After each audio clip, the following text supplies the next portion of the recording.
हुजूर ने फरमाया मेरे बाद नबी होते तो उमर होते, जिस गली से उमर आए शैतान रास्ता बदल जाए। मेरे उम्र फारूक की शान 950 साल बयान हो तो खत्म ना हो। उमर की जुबान पर अल्लाह हक बयान करता है, जो उमर कहता है वही रब कर देता है। हुजूर सारी जिंदगी फजीलतें बयान करते रहे, उमर जवाब में क्या कहते हैं? कोई बताए ना कि ये वाली हदीसें कभी उमर ने भी रवायत की हो कि हुजूर ने मेरे बारे में ये कहा है।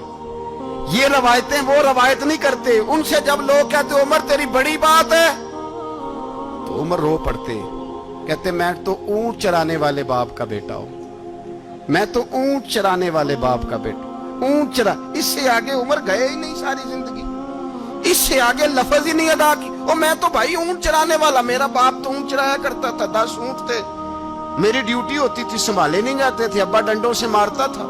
सारी जिंदगी उम्र आज करने गए, एक खुश्क तना खजूर का उमर फारूक रदी अल्लाह ताला अन्हु ने उसको अपने कलावे में लिया, रोने लगे।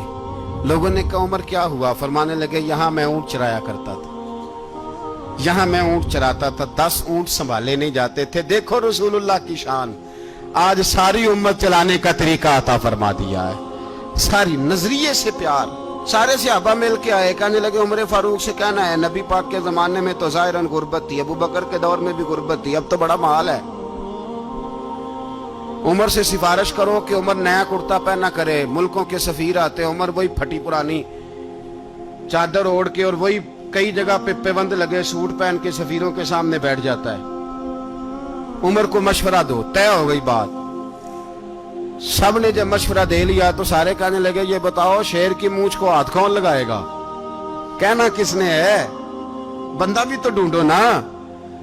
ने कहा जनाब मेरा ये ख्याल है कि मौला अली शेर खुदा कहेंगे, क्योंकि जिस शख्स की उम्र को सबसे ज्यादा हया करते देखा वो शेर खुदा मौला अली है रदी अल्लाह ताला अली कहेंगे। इसलिए कि जनाब अली तो कई दफा जब गुफ्तगू करते थे तो हजरत उमर चुप कर जाते थे और फरमाते थे अली ना होता तो मैं हलाक हो जाता।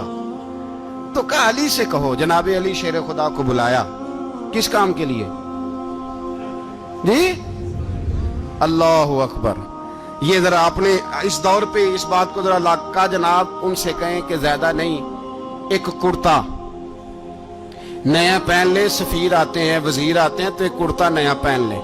हजरत अली को बुलाया, आप फरमाने लगे कोई और बात होती तो मैं कह देता, ये वाली मैं नहीं कह सकता। कोई और होती तो मैं उमर को कई दफा कह देता हूं, जलाल में भी तो सुन, ये वाली मैं नहीं कह सकता। मैं तुम्हें एक मशवरा देता हूं। कहा वो क्या? कहने लगे सैयद आयशा सिद्दीका से कहो, वो मोमिनों की मां है, उमर टालेगा नहीं। अम्मा जी से जाके कहा अम्मा जी नया कुर्ता उमर से कहें पहन ले, वजीर आते हैं बड़े बड़े लोग तो चलो कोई अर्ज नहीं। अम्मा जी ने कहा अच्छा कोई बात नहीं मैं बुला लेती हूँ। जनाबे आयशा ने पैगाम भेजा। जब खादम ने कहा ना मुस्तफा के घर से पैगाम आया है, तो 20 लोग बैठे थे। उमर कांपते हुए उठे, कांपते दौड़े। हजरत आयशा पर्दे में थी तो फरमाती हैं उमर अत्ताहियात की हालत में बैठ गए। कहा अम्मा जी देर तो नहीं हो गई मुझे आने में? कहा नहीं टाइम पे आ गए हो। किस लिए बुलाया था? कहा उमर देखो गुर्बत के मामलात और होते हैं, जब अल्लाह आसानी दे तो कोई चीज इस्तेमाल करना हराम नहीं होती, अगर हराम है तो बताओ। कहा नहीं अम्मा जी हलाल ही है।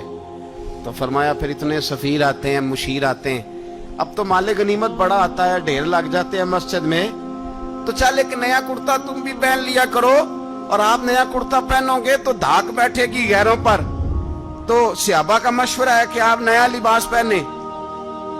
अम्मा जी कहती है मैंने हुक्म दिया तो उमर चुप कर गए, गर्दन झुक गई। थोड़ी देर के बाद सैयदना उमर फारूक ने सर उठाया तो दाढ़ी पे आंसू गिर रहे थे, रो पड़े। कहने लगे पाक महबूब की पाक बीवी, जैसे हुक्म करती हो मैं हाजिर हूं, पर मुझे वो वाला लिबास पहनाना जो मेरे मुस्तफा ने पसंद फरमाया है। अगर ये रंग रसूल पाक का है तो मैं हाजिर हूं, और अगर नबी पाक का नहीं तो फिर जैसे आप हुक्म करें। जनाब आयशा कहते हैं उमर रोए तो मैं ज्यादा रोई, मेरा पल्लू भीग गया आंसुओं से। मैंने कहा उमर आप जाइए, उमर यूं निकले तो जो सहाबा खड़े थे वो कोने में थे, सारे आ गए। कहा अम्मा जी क्या बनाओ? फरमाया भाई तुम सब जो बातें कहते हो वो अपनी जगह ठीक हैं, पर उमर जो बात करता है वो सबसे ज्यादा ठीक है।